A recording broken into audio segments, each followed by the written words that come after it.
On this episode, we talk about an epic freelancer who's changing my life, the 3 phases every professional creative goes through, and what to do if you don't know what you like. Oh yeah.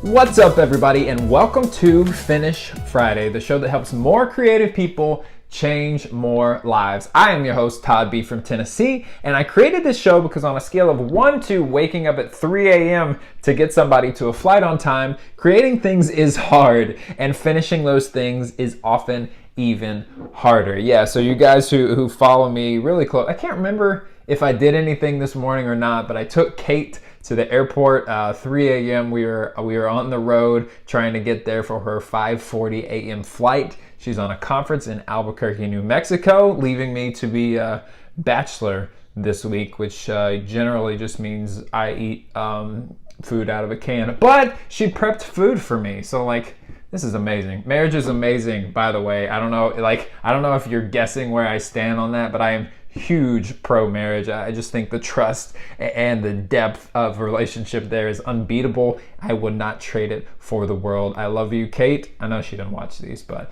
just in case she runs across this stray one, I want it to be this one. All right. So that's what's going on in my life. Let's get into today's topic.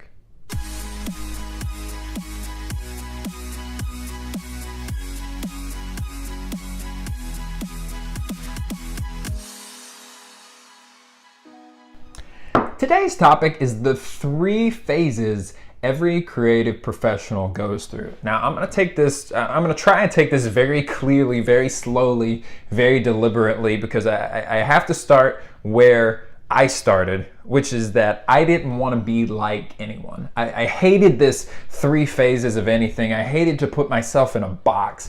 I didn't want to be like anybody else. And I think that's part of the artist's mindset, is that we don't really want to think that we go through what anyone else goes through. We want this like, oh, this is me. Like, this is my thing. You don't understand my struggle. You don't understand the path. But as I began to like grow in my writing and I took apart creative career after creative career, I started to see the same 3 phases pop up again and again. And I thought, okay, maybe I don't have to start from scratch. Maybe I can take my own creative ideas and creative careers and goals and set them in this framework and then become what I want to become. So there are 3 phases to each of these things, and the creative professional goes through them all. Like, no matter what level you're on, if you're a starting creative, if you are a 5-time New York Times bestseller, right? Like, this is the path that everybody goes through. And the first phase is discovery.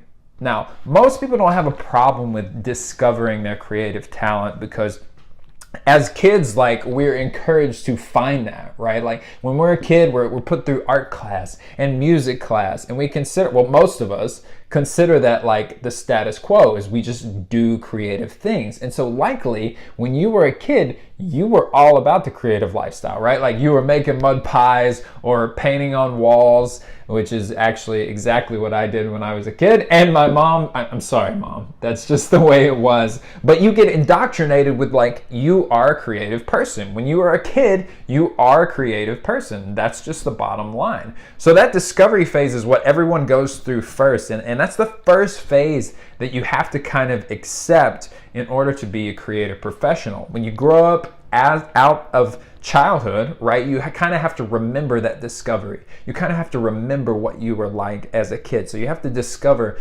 that creative talent.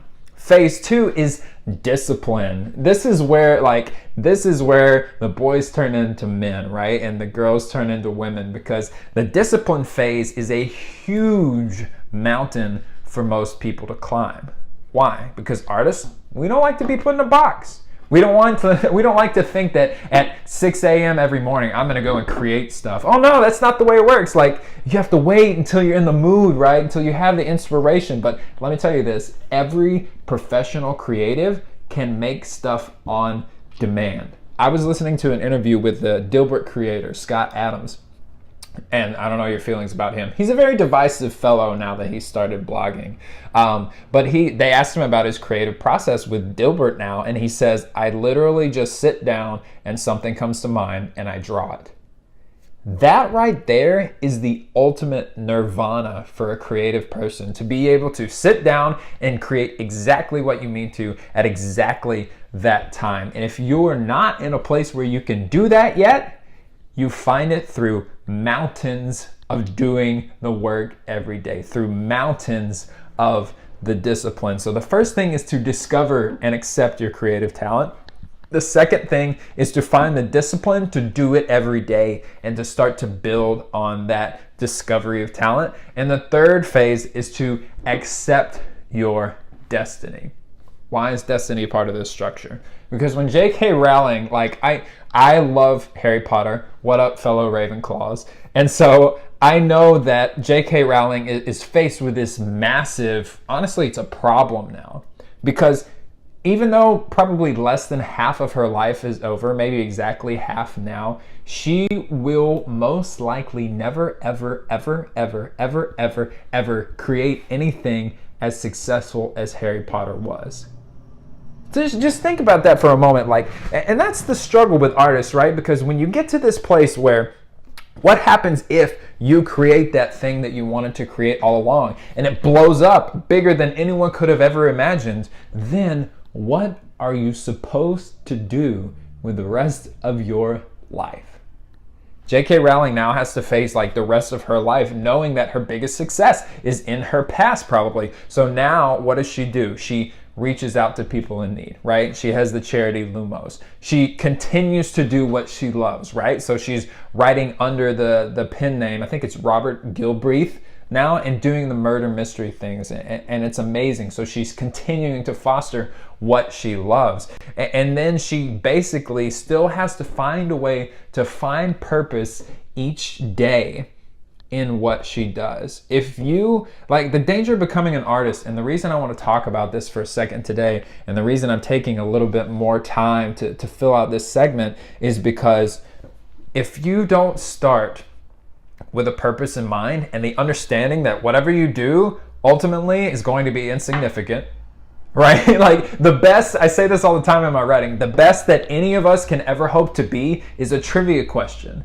Honestly, the greatest humans of all time are now trivia questions, and that's just the reality. And so what we're looking at here is whenever you start to create your art, whenever you discover you have a talent, whenever you have the discipline to start to build a career on that, you still have to have in mind the fact that humans still matter, right? The people around us still matter. The people closest to us matter the most, more than the work or the marketing or the social media or anything. Your destiny on this earth is not necessarily to just make the art. It's what happens to people because of your art. What are you able to do now that you've created or now that you've become a master of your craft, right? So discovery, discipline, destiny, right? And those are the three phases I've outlined in my book, and I wanted to take the time, because I haven't yet, to talk about it right here, because once you understand that there are phases to this, there are levels to this, and you don't have to create everything from scratch, you can look at your life and say, okay, have I truly discovered my creative talent? Okay, have I truly committed myself to the discipline of what it is that I want to do as an artist? And then what's my destiny? I talked about this a little bit last week. How can I make my art impact my world and the people closest to me? Discovery, discipline, destiny. You have to go through them all if you want to be a creative professional. And with that, let's get into this week's question of the week.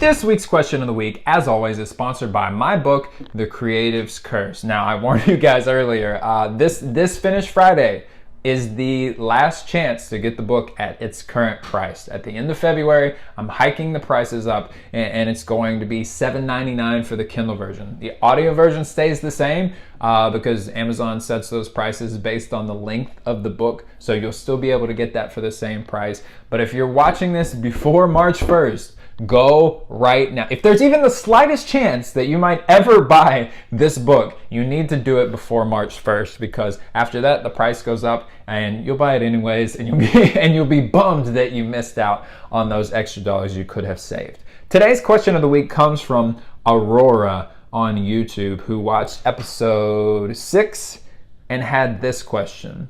I have a question about that place where you don't know what you like anymore, anything and nothing.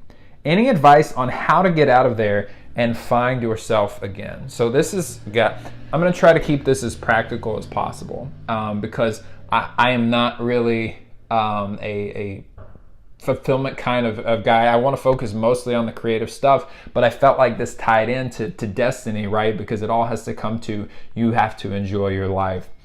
I talked about the fact that I would go through day after day after day of only work, and I had no idea who I was as a person. You see this book here right now? This is Terry Pratchett. This is The Thief of Time, and it's one of my favorite books ever. When I was going through the darkest part of my life, I would not have been able to tell you a single book that I liked. Why? Because I was obsessed with making money. I was obsessed with working. I was obsessed with building this career that you now see. And the truth is, my career didn't really take off until I started to remember all of those things that I liked and I loved. And so the way that I got out of that is, first of all, it's not on the shelf. I have a moleskin. I'll flash the picture up right here, but I have a moleskin where step 1 of me breaking out of that thing is I literally wrote the day. Every day, like a crazy person, like nothing but the day. I would write March 1st, 2015, March 2nd, 2015, March 3rd, like every day I would write the day. So that if nothing else, I knew I was conscious for that day at one point. Because what happened was years were passing by my life and I had no idea where they were going. I had no idea where they had gone. They just evaporated and I couldn't remember anything. Right? Without trying to be like, oh babe, what happened on this day? She's like, oh yeah, this happened. I had no idea. I was obsessed. I was in a bad place. So step 1 for me, if you want to take this route, please feel free. It's just kind of a consciousness exercise. Every day I wrote the day, and then I kind of evolved from that into a practice I call micro journaling, which is I write the day. I write 10 ideas that I have. So either things that I like, things that I love, things I want to write about, things about Kate that make me really happy, things about my house, that just 10 things, right? And then finally I wrap that up with a little gratitude exercise. And I have all of that detailed on a post on my website. I will link it up in the video and down below, of course, so you can get this. I mean, it really comes down to, you have to acknowledge that each day is happening.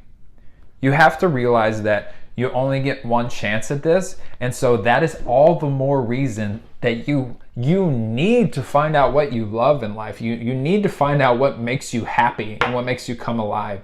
And so thank you so much, Aurora, for allowing me to kind of expand on that and address that here, because at the end of the day, your days have to be good. You can't be working towards some arbitrary career goal or money goal or whatever, because those are all moving targets.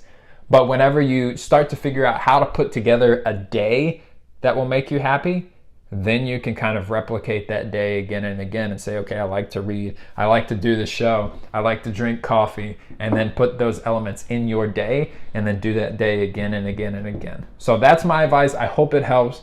Go do the micro journaling, because it seriously pulled me out of a big rut, and I know it'll help you as well. So with that, let's get into this week's Artist Spotlight.